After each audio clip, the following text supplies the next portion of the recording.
এরপরে প্রশ্ন হলো, ওয়াজের মজমা যতক্ষণ শ্রোতাদের জজবাও ততক্ষণ, এই জজবা সুদূর প্রসারী লালন ও পালনের জন্য আমাদের ওয়াজ মাহফিল সমূহ আরো কিভাবে কম্প্রিহেন্সিভ ও প্রোডাক্টিভ করা যায়, আপনার মতামত আশা করছি। খুবই সুন্দর এবং দরকারি প্রশ্ন। এটা ঠিক যে আমাদের দেশে ওয়াজ মাহফিলে যতক্ষণ মানুষ থাকে ততক্ষণ নারায়ে তাকবীর, জজবা, জোশ, চোখের পানি, মাথার টুপি সব ঠিক আছে। ওয়াজ মাহফিল থেকে চলে গেছে, আবার তার যে আকাম কুকাম হারাম কাম যা করত, আবার সেই একই জায়গায় সে আবার হাবুডুবু খাচ্ছে। ঠিক না ভাই? ঠিক। এগুলোর অন্যতম একটা কারণ হলো ওয়াজ মাহফিল গুলো থেকে আমরা হেদায়েত পাচ্ছি না। ওয়াজ মাহফিল গুলো বেশিরভাগ বক্তারা চেষ্টা করেন মাহফিল গুলোকে জমানো বুঝেন, হাসানো কাঁদানোর কিচ্ছা কাহানি বিভিন্ন ভাবে অঙ্গভঙ্গি করে মানুষকে ধরে রাখা, জমায় রাখা, এই চেষ্টা করে। এই চেষ্টা খুব কম বক্তা করে যে আমি যতক্ষণ কথা বলবো কোরআন হাদিস থেকে মানুষের জীবনে নেওয়ার মতো, শেখার মতো কথা যেন বলতে পারি। আরেকটি কারণ আছে, সেটা হলো যে বক্তা যখন ইখলাস তার মধ্যে না থাকে, তিনি যখন কথা বলেন দুনিয়ার আশায়, তখন তার ওই কথা থেকে হেদায়েতের সম্ভাবনা অনেক কম থাকে। আজ এই রোগটাও অনেক ব্যাপক আকার ধারণ করেছে। এই জন্য ওয়াজ মাহফিল এত হচ্ছে, কিন্তু সেই অনুযায়ী হেদায়েত নাই। কিন্তু তারপরও নাই মামার চাইতে কানা মামা ভালো। ওয়াজ মাহফিল যদি না থাকতো তাহলে এতক্ষণ তো বসে বসে গান শুনতেন। ঠিক না ভাই? ঠিক। গুনার কাজ করতেন, কিছু তো ভালো কথা শুনেন, আলহামদুলিল্লাহ। কাঙ্ক্ষিত ফলাফল হয় না, এটা ঠিক, কিন্তু কিছু ফলাফল হয়। কিন্তু ওয়াজ মাহফিল গুলোর মধ্যে গুণগত মান পরিবর্তন করা গেলে কর্তৃপক্ষ যারা আছেন তারাও যদি চেষ্টা করেন, আমরা কোরআন হাদিসের কিছু কথা মানুষকে শোনাবো, পরিবর্তন করার চেষ্টা করব, তাহলে অনেক ভালো কিছু করা সম্ভব। আয়োজকরাও বেশিরভাগ চায় টাকা উঠাইতে পারে কোন হুজুর, সুরসার আছে কোন হুজুরের, কোন হুজুর জমাইতে পারবে, কোন হুজুর ভাইরাল বক্তা, কোন হুজুর অনেক বেশি আসলে পাবলিক বেশি হবে, এইসব ধান্দায় হুজুর দাওয়াত দেয়। কোন হুজুর কোরআন হাদিসের কথা বেশি বলবে, মানুষকে ইখলাসের সাথে দাওয়াত দিবে, উপকার হবে মানুষের, ওই চিন্তা করে মাহফিলের আয়োজকরা খুব কমই আয়োজন করে। ঠিক না ভাই? ঠিক। এই জন্য মাহফিল গুলো থেকে যতটা উপকার হওয়ার কথা ততটা উপকার হয় না। আল্লাহ তাআলা আয়োজক, আলোচক এবং শ্রোতা তিন শ্রেণীর মানুষকে এই মাহফিল থেকে হেদায়েত গ্রহণ করার, হেদায়েত বিতরণ করার তৌফিক দান করুন। আমরা অনেকে আছি শ্রোতা, তাদের মধ্যেও কিছু ভেজাল আছে। অনেক শ্রোতা আছেন যে এই সমস্ত এটাকে ম্যাগাজিন অনুষ্ঠান বানায় ফেলছে। ম্যাগাজিন অনুষ্ঠান, মাহফিলটা আজকাল কি ম্যাগাজিন অনুষ্ঠান। এখানে আসে মজার জন্য যে হুজুর আপনার বিভিন্ন অঙ্গভঙ্গি করবে, বিভিন্ন ভাবভঙ্গিমা করবে, এগুলো দেখে একরকমের মজা করবে, এন্টারটেনমেন্ট করবে। অবশ্য তাও খারাপ না, কারণ হারাম এন্টারটেনমেন্টের জায়গায় একটা হালাল এন্টারটেনমেন্ট হলো। কিন্তু এটা শুধু এন্টারটেনমেন্ট না, এটা তো কোরআন হাদিসের কথা বলার জায়গা। আল্লাহ তাআলা আমাদের সবাইকে এই ওয়াজ মাহফিল গুলোকে গুণগত মান পরিবর্তন করে আদর্শ ওয়াজ মাহফিল করার তৌফিক দান করুন। এরপরে প্রশ্ন হলো, স্ত্রীর স্বর্ণের যাকাত কি স্বামীকে দিতে হবে? খুবই জীবন ঘনিষ্ঠ একটি প্রশ্ন। এই প্রশ্ন আমাদের বহু বোনের ঘরে ঘরে। স্ত্রীর যে গহনা আছে, স্বর্ণ আছে, এগুলোর যাকাত কে দিবে? স্ত্রীকে দিতে হবে না স্বামীকে দিতে হবে? এই ব্যাপারে একটা বিষয় আমাদেরকে আগে পরিষ্কার হতে হবে যে স্বর্ণের মালিক, গহনার মালিক আসলে কে। এটার উত্তর যদি জানা যায় তাহলে যাকাত কে দিবে সে উত্তর দেওয়া সহজ হবে। আমাদের দেশে মহিলাদের প্রতি এত অবিচার আমরা করি, এত জুলুম আমরা করি, নামাজি কালামি মুসলমানরাও, অন্যদের কথা তো বটেই, যে মেয়েদের সম্পদ কি সেটা পরিষ্কার করে তাদেরকে বুঝাই দেই না। অনেক স্বামী আছেন যে তারা স্ত্রীকে স্বর্ণ দেন, গহনা দেন, প্রবাসী আছেন সেখান থেকে স্বর্ণ পাঠান, বিয়ের সময় স্বর্ণ দেন। এই স্বর্ণের মালিক কে সেটা আসলে পরিষ্কার থাকে না। বলে কেন পরিষ্কার থাকে না? কারণ হলো স্ত্রীকে আপনি গহনা দিলেন, এরপরে আপনার যখন টাকার দরকার হয়েছে আপনি বলতেছেন যাও তোমার গলার হারটা দাও। কি করবা? বলে ওই যে স্বর্ণকারের কাছে দিয়ে টাকা আনবো বা বিক্রি করে দিব। তো বেচারি গলা থেকে কিনে ওটা খুলে দিয়ে দিতে বাধ্য হচ্ছে। এই দৃশ্য আমাদের দেশে আছে না নাই?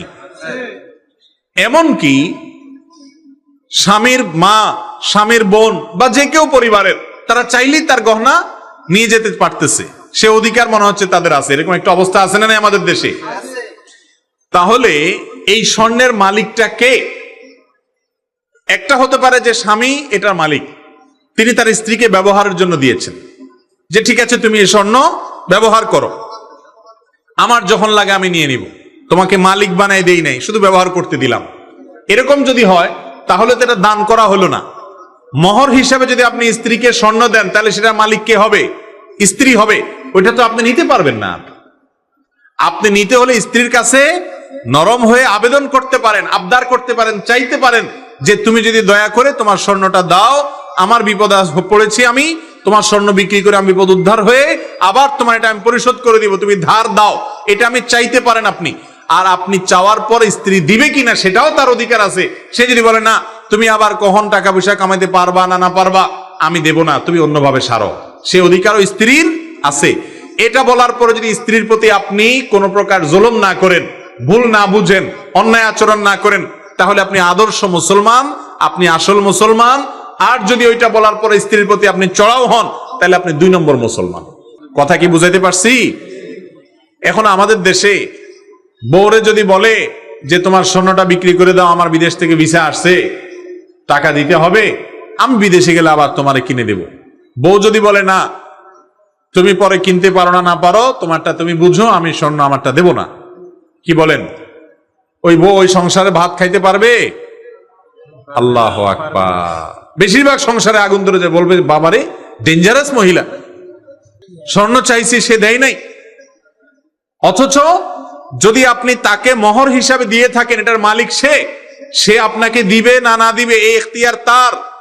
শরীয়ত সম্পদের ব্যাপারে প্রত্যেকের অ্যাকাউন্ট এবং হিসাব আলাদা আলাদা করার কথা বলে। অতএব স্ত্রীর গহনার মালিক কে? স্ত্রী। আপনি যদি তাকে গহনা দেওয়ার সময় এই নিয়ত করেন যে মালিক না, তোমাকে ব্যবহার করতে দিলাম, তাহলে সেক্ষেত্রে আপনাকে পরিষ্কার করতে হবে যে তোমাকে আমি ব্যবহার করতে দিলাম, আমার যখন দরকার আমি বিক্রি করব।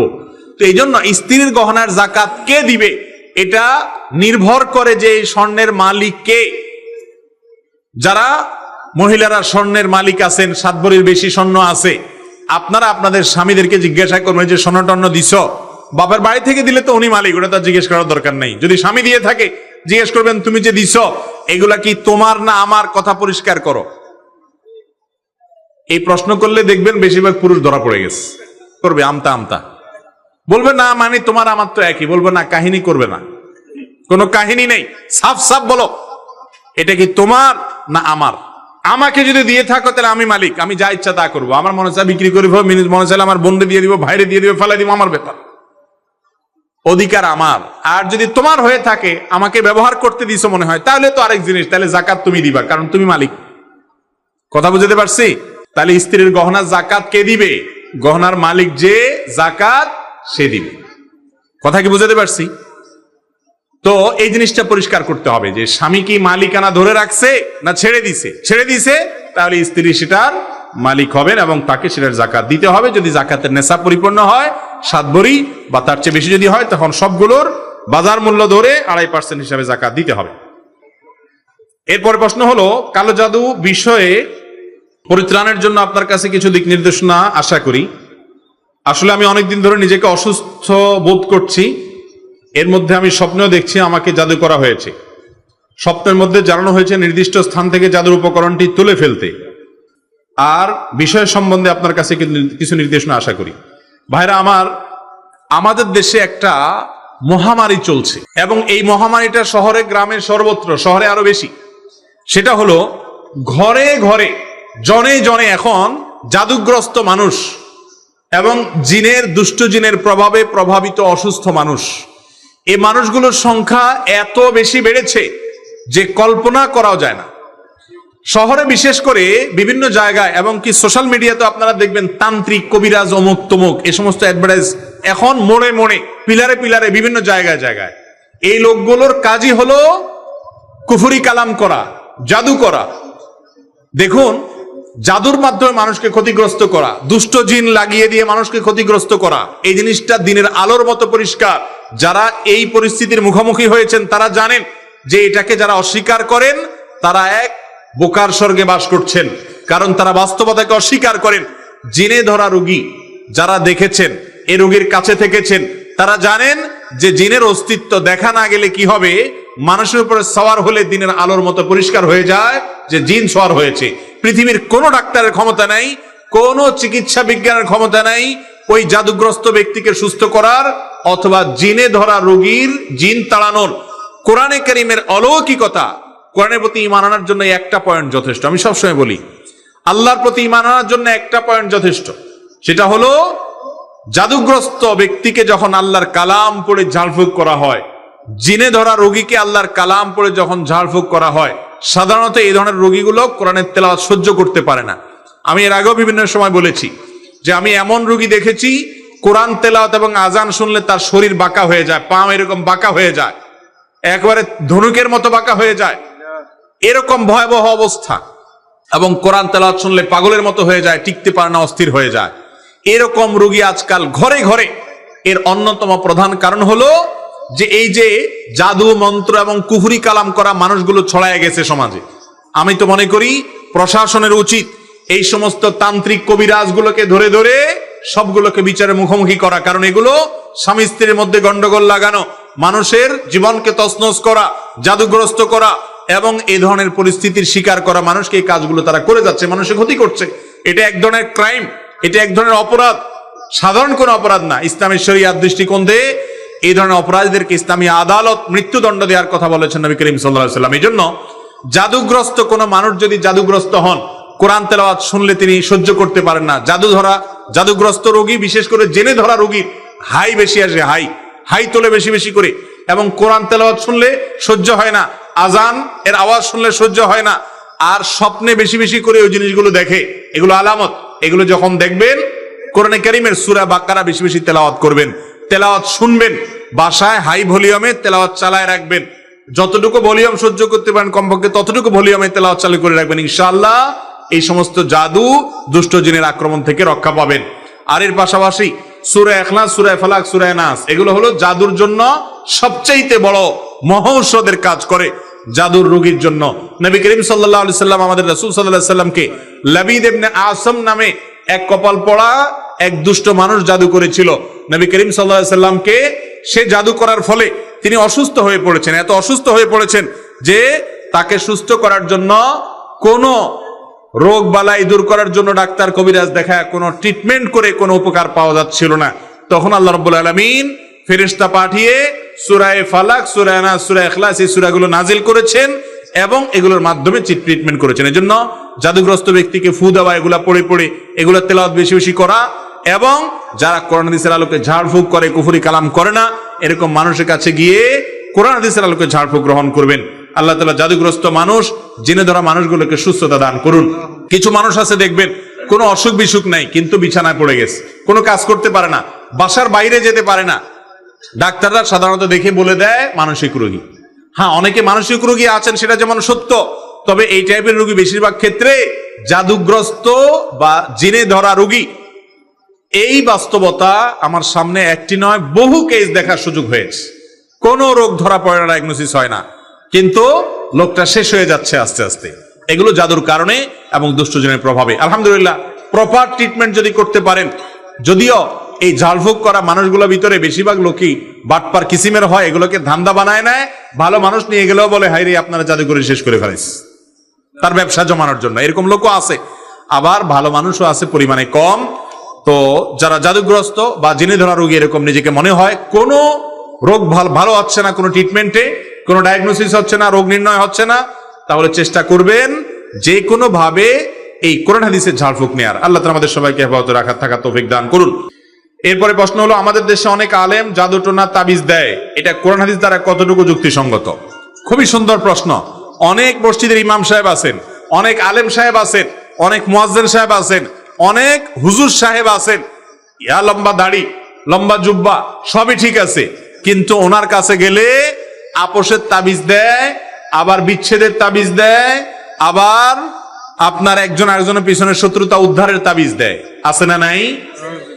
এই মানুষগুলো এই অপকর্ম যে করছে নিজেরাও জানে না যে দাড়ি টুপি অথবা ইসলামী লেবাস পোশাক পরেও তিনি যে হারাম কাজে লিপ্ত তিনি নিজে জানেনও না। কোন মুসলমানকে কারোর ক্ষতি করার জন্য সহযোগিতা করা কি জায়েজ না না জায়েজ? সওয়াবের কাজ না গুনার কথা?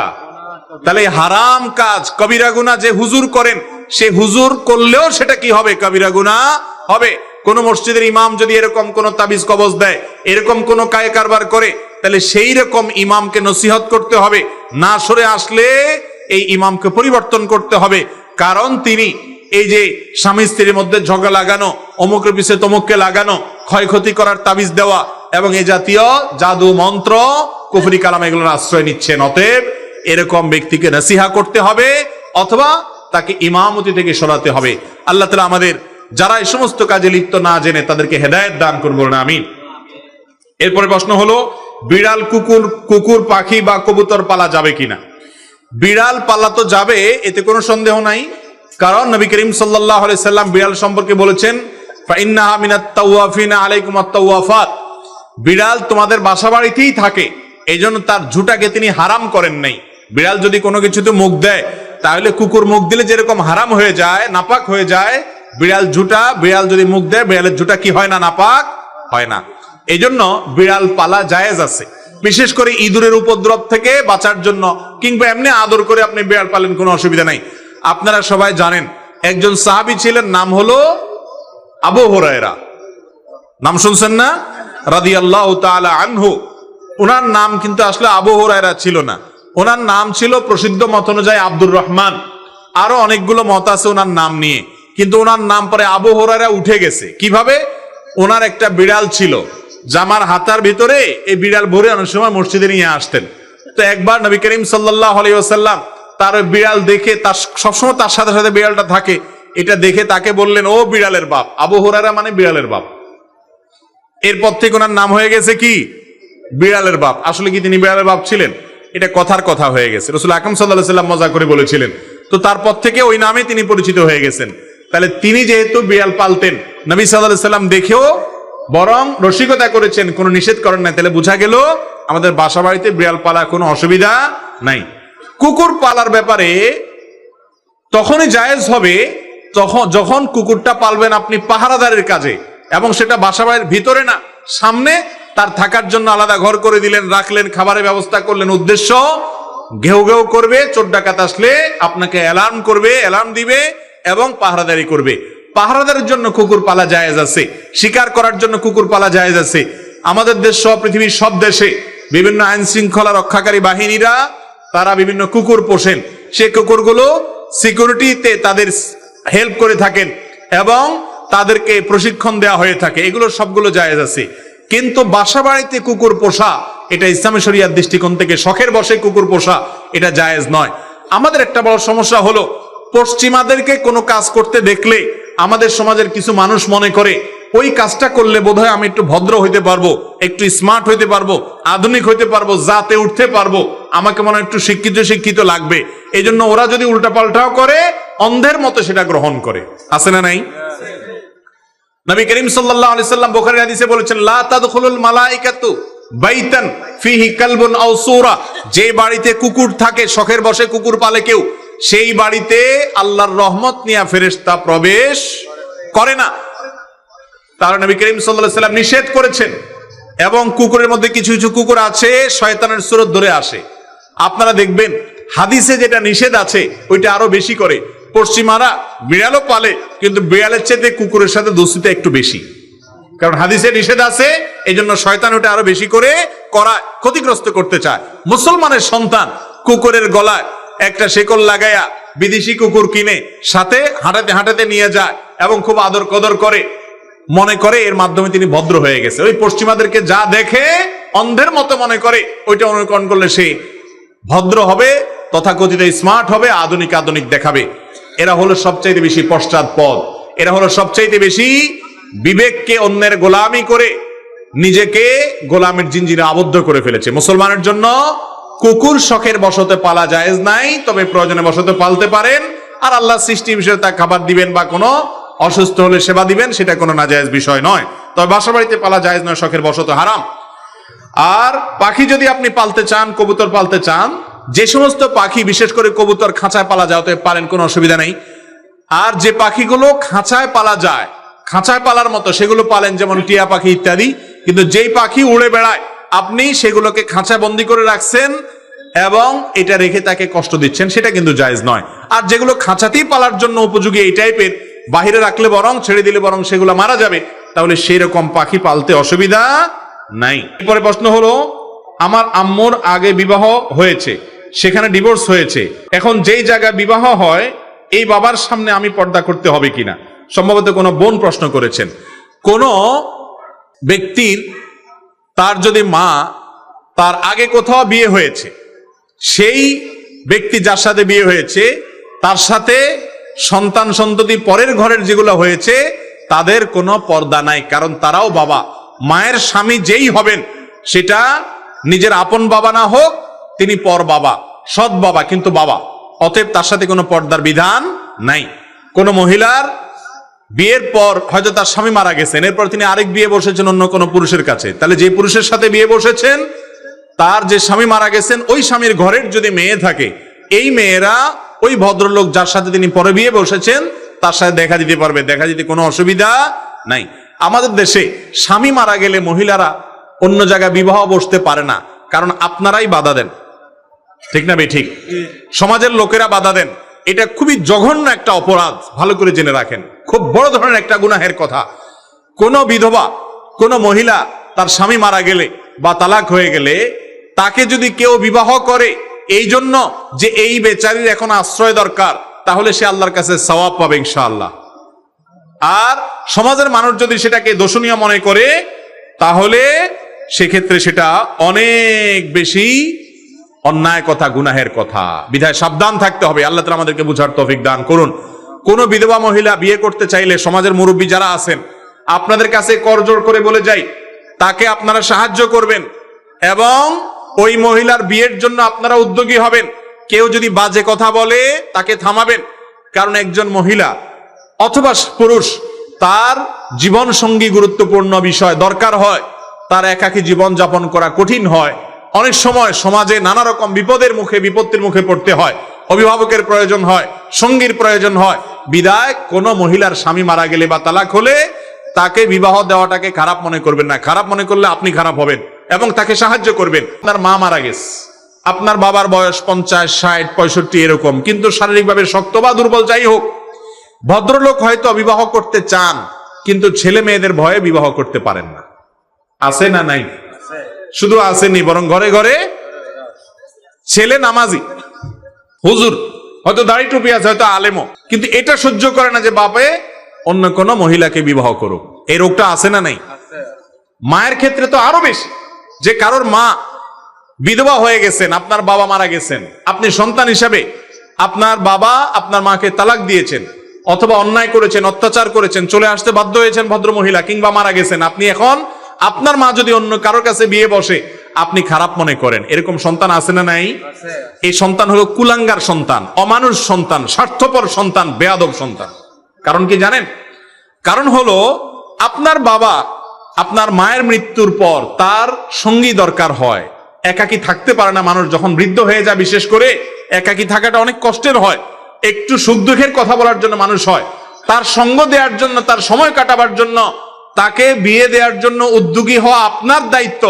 আপনি স্বার্থপর, আপনি সম্পদ নিয়ে চিন্তা করতেছেন, যদি আরেক জায়গায় বিয়ে দেই তাহলে সম্পদের ভাগ অন্যরা পেয়ে যাবে, ঠিক না ঠিক? তো যেই সন্তান বাপ জন্ম দেওয়ার পরে বাপের বিপদে, বাপের সুখের কথা চিন্তা করতেছেন না, আপনি নিজেরটা চিন্তা করতেছেন, আপনি কুলাঙ্গার সন্তান নাকি ভালো সন্তান? আল্লাহ তাআলা আমাদেরকে বুঝার তৌফিক দান করুন। দৃষ্টিভঙ্গি পাল্টাতে হবে ভাই, দৃষ্টিভঙ্গি পাল্টাতে হবে, তাহলে সমাজ ঠিক হয়ে যাবে, আলোকিত হবে। আল্লাহ আমাকে আপনাকে আমাদের সবাইকে তৌফিক দান করুন। মোহতারাম হাজিরিন, সময় অনেক হয়ে গেছে, আর 1-2টা প্রশ্ন দিয়ে আমি শেষ করতে হবে। আপনি সালাম দিতে পারবেন, কোনো অসুবিধা নাই। অনেক প্রশ্ন আরো আছে, কিন্তু সময় অনেক হয়ে গেছে, আমাকে শেষ করতে হবে। আমরা কোরআন এবং হাদিস থেকে যে সমস্ত কথা শুনলাম, যে সমস্ত কথা জানলাম, যেগুলা বুঝলাম, আল্লাহ তাআলা আমাদের সবাইকে আমলের তৌফিক দান করুন, আর কবরের আযাব থেকে বেঁচে থাকার তৌফিক দান করুন। ওয়া আখিরু দাওয়ানা আলহামদুলিল্লাহি রাব্বিল আলামিন।